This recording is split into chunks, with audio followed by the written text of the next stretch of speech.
I truly believe something that all creatives at some point genuinely struggle with is how much we enmesh our identity with our art, in that it at some point ceases to become an extension of who we are and this complete and almost total representation of who we are. And that can be really, really tricky, and some dangerous waters to kind of wade around in. And before we kind of just dive into it, I want to just shout out the title of this video and just kind of remind everyone that not just writing, but creating and making, um, breathing and birthing things into this world, it is something that we do. It is not the entirety of who we are. Um, and that is something I've been really forced to sit and hold space for in this past season, in that I felt so much anger. And for me, anger is really just pissed off grief. It is another emotion that is upset or triggered. And it was grief. And part of that grief is I built an entire identity out of being somewhere other than where I currently am at this current period in my life, right? For those of you who do not know me or who are not familiar with me, I used to be on TikTok as hidithescribe. I was one of the largest Black book talkers in the space. I grew my audience to over 200,000 followers um, in 5 years before my account was hacked and banned in November. But all that is to say, I've held this dream of being a successful in a monetary sense author for since I was 14. I'm 25 now, right? Um, and I did everything they tell you you're supposed to do. I had I wrote a good book. I got it professionally edited. I had beta readers. I rewrote it several dozen times. I got an audiobook deal through Simon Maverick, which is an imprint of Simon and Schuster. I built a platform. I did all of those things, but it felt like a failure because the story I had told myself was, by this point in time, you will have had the six-figure book deal that we all fantasize and dream about. You will be going on tour.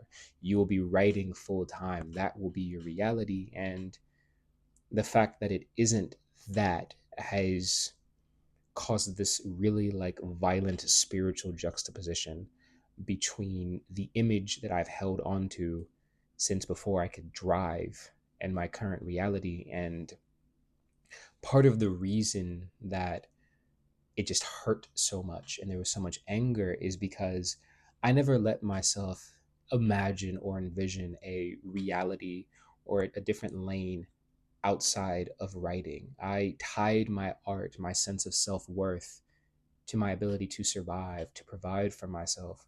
So writing slowly became something that I didn't just have the pleasure of doing for the sake of doing it, because art exists because it must, not because it was asked for, right? We create because something deep inside of us moves us to create. It became a, how do I monetize this? Where is the profit or the capitalistic gain from this endeavor? And every query letter rejection, every time my editor ghosted me, and when I asked him a direct question, anytime I didn't hit like a certain number in terms of like content, or I didn't sell as many copies of the audiobook or the ebook as I hoped, it felt like a personal and moral failure, because I so much of who I was at the time was enmeshed with being a creator. And I slowly stopped seeing myself as a multifaceted human being who happened to have a passion and calling to write. And all I saw myself as was a writer.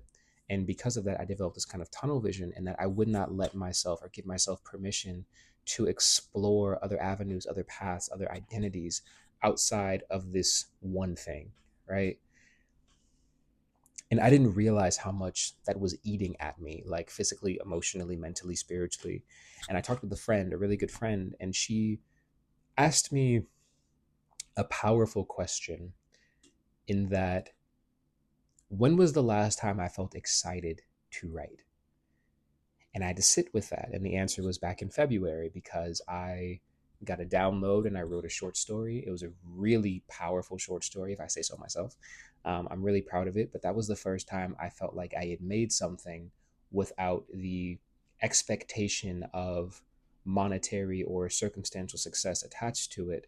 Because everything I've done when I have written a book, when I have edited it, when I have sent it out to beta readers or queried agents or done any of the things that go with writing long form and creating a novel, it all carried this unwritten expectation and attachment to that vision that I had held of success means six-figure book deal and it means book tours and it means writing full time. And anything that wasn't that, I began to interpret it as a failure, which low key, not even low key, high key led to me invalidating my own merits in a lot of really harmful ways I wasn't aware of until recently. Sorry, my dogs were screaming, so I had to go and address that. What was I saying? Oh, I forgot. But I think I say all of this to just say um, it is important to remember your creativity, your art, your authentic expression will always be an aspect of who you are, not the entirety of your being. Because when we inflate our worth with our art, when our art doesn't hit certain metrics or goals, it can begin to feel like we as the individual person have failed. And we aren't failures. For my writers, we were worthy long before we picked up that pen, and we will be worthy long after we set it down. For my painters, my visual artists, my other creatives, you were worthy and you were enough, regardless of the success, however you define that, of your artistic endeavors. So this isn't going to be super long. I just wanted to kind of offer a gentle reminder that if you are beginning to find yourself so deeply attached to the outcome of your art, it is best to kind of take a step back and to sit in that and to kind of question, what stories am I telling myself about my creativity that not only are they not true, but they are no longer mine to hold.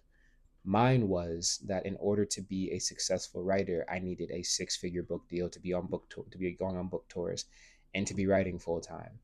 And like I said, because I had built an entire identity out of that vision, anything that wasn't that felt like betrayal. And in this past season, I have been reflecting and unpacking and deconstructing that idea and redefining what success truly means to me. And I am currently in the space of defining it as creating something that isn't good, but is honest and is true to itself and that moves people. That is success for me. And I'm currently taking a break from writing because I need to explore things that aren't that, um, and be a person outside of my creativity, because I think right now the best way for me to protect the sanctity of my practice is to give it space to breathe and to give myself space to experience. That's looked like me getting back to making videos. It's been 3 months. I started training jujitsu again. It's been a couple of years. I'm teaching, I'm reading, I'm going outside, even though that pollen is whooping my shit. So hopefully this has been helpful. This has been insightful, and you gain some value from this. I will be back to producing content on a more regular basis. So stay tuned. More to come. Just please know you are loved, you are worthy, you are enough. Peace out. This is Jahid, aka the Barefoot Wordsmith.